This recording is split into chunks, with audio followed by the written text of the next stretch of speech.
Good evening, dear students. I hope that the whole group is doing well. So throughout this session, we'll be introduced to the difference between good and bad literature review, the scope of the literature review according to Cooper's taxonomy, how to create a document folder, some software systems that can help you in listing your references, how to make or to take notes in order to write your literature review, how to include your critical evaluation to write a good literature review, how to avoid description in writing the literature review, skills to write the literature review. We also return to research techniques that we have seen last time, how to map your arguments. So let us start with good and bad literature review.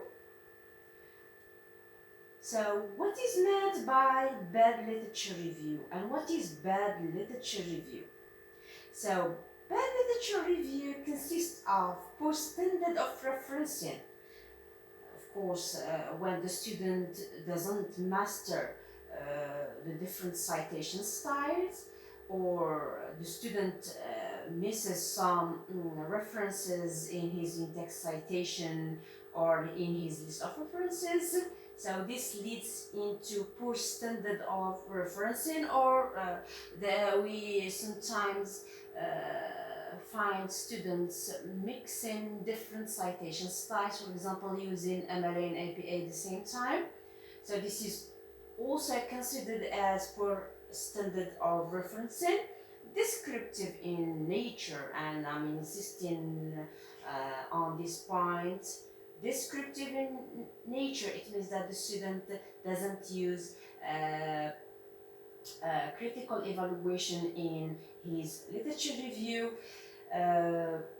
And what is meant by no critical evaluation? It means that the student summarizes research findings without any critical evaluation. The focus is not apparent. Sometimes the focus of the study or the focus of the literature review is not apparent in the literature review, mainly in the first part of the literature review. It means that the introduction, the student misses to include his or her scope or the focus of his or her study, forgetting to restate the research problem. So in here it leads to bad literature review. Besides, it doesn't acknowledge the limitation of the previous scholarship. So when you are writing your literature review, what is the purpose behind that? You should acknowledge the limitations of the previous scholarship, so that you show the literary gap why you are conducting this study. Because there is a literary gap that you should find a solution for it. And of course, here limited sources. Sometimes students select topics, mainly original topics, and they do not search for references before here suggesting the topic to the administration. In this case, the student finds himself in front of the lack of sources, and he or she is obliged to work mainly with websites, and this is not good. And of course, surface evaluation.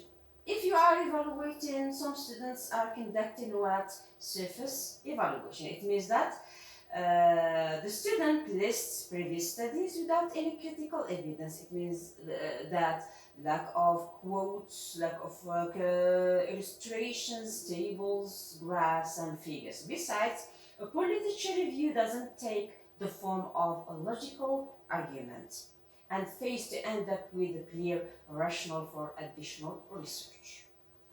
Whereas a good literature review presents what? Presents scholarship following chronological order. While a poor one mixes studies. It means that there is no chronological order in organizing, of course, here scholarship It means that the student mixes studies and these studies are put randomly. A good literature review has what an updated list of references, and there is no missing reference, as I said, and all the references are what are well organized according to the adopted citation guide. Of course, on literature review, when you are making research, you should search for updated list of references, not only working with the outdated references. Means you should work with new references. You should organize these references, and you shouldn't miss any reference in among the references that you have in your in-text citation. All these should be mentioned in your list of references. For this reason, I'm insisting that you should create a document folder for your references by the very beginning, not by the end of writing your literature review. It means that before starting taking notes, you should create here a document for your list of references. And you should master the citation style that you are using. If your knowledge is limited in using, for example, MLA, and your knowledge is good in APA, try to use APA, even though here your supervisor insists on using, for example, MLA. You should say that I'm not mastering the MLA, I should use the APA style. And of course, the first common mistake that most of our students commit in writing the literature review is to start with the discussion of the literature review without giving an overview on their research scope, focus, and research problem, leaving the reader thinking about how to relate their research with the previous research works. So these are some common pitfalls that may lead the student or our students to write a poor literature review. Let us now move on to the scope of the literature review. So determining the scope of the literature review. It's good to guide the wheel of your writing through the use of some approaches, and mainly I found here Cooper's taxonomy of literature review writing very useful to follow it in writing, in organizing and writing our literature reviews. Why? Since it helps the readers to assess the quality of our review at one hand and help us to write a good literature review on another hand. So, what should be addressed according to this framework? Can I ask the following questions? What is the primary focus of attention in previous works? So, according to this taxonomy, I should ask myself the following questions. What is the primary focus of attention in previous works? What are the main research methods used in these previous works?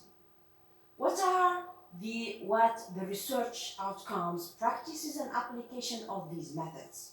Secondly, what is the overall goal of the synthesis that I'm going to do?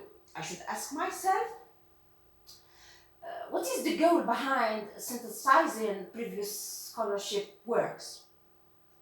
How to integrate quotes, how to make a criticism, and identify central issues. And this is the most difficult step. How to integrate quotes in my own style, how to critique, and how to identify central issues in previous scholarship. How to coverage, or what is the coverage of the literature defined, and how can I organize the review? So I should ask all these questions. Which type of literature review here? Is it historical, conceptual, or methodological? It means that which type of literature reviews I'm collecting through my collection, through my readings. Should I write historical, or conceptual or methodological. I should also care about my readers, specialized scholars, general or public. So, to write in my literature review, I should address these three topics.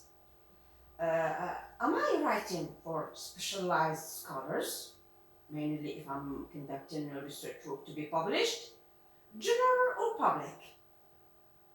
So here it depends on what? On the type of the audience or your readers. For example, for here the members of the jury or the examiners, there is a teacher who is specialized in the field, and another teacher, for example, who is specialized in the field of methodology, and of course your supervisor. So I should take into account that I'm addressing a topic that will be criticized and studied by teachers who are specialized in the field, specialized scholars. So this is in case when I'm conducting a master's dissertation or doctoral thesis. In case it is published, here I should here care about who are, of course, the readers.